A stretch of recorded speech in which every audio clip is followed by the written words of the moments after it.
In today's video, I'm going to teach you how to use Zoom app. By the end, you'll feel comfortable opening Zoom, starting a meeting, using the key controls, sharing your screen, and adjusting your settings so everything works the way you like. First, open the Zoom app on your device. If you're using it for the first time, you may be prompted to sign in and grant permissions for your microphone and camera. Allowing these ensures others can hear and see you. Once you're on the home screen, take a moment to notice the main options. This will make the next steps faster and easier. When you're ready to begin, start a meeting by tapping Start Meeting. This launches an instant meeting that you host. You can choose whether to turn your video on or off before you start. If your camera feels laggy or your lighting is dim, it's fine to begin with video off, then turn it on once you're ready.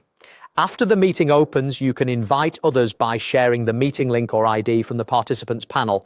Inside the meeting, you'll find the core controls along the bottom or top of your screen, depending on your device.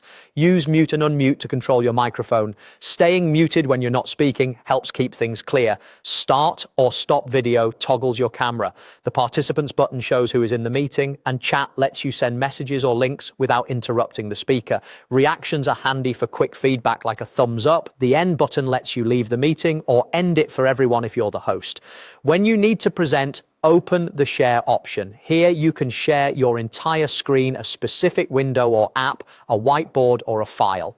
If you're showing a video with sound, enable the option to share computer audio for the best experience. You can annotate on shared content to highlight key points, and when you're done, tap Stop Share to return to the main meeting view.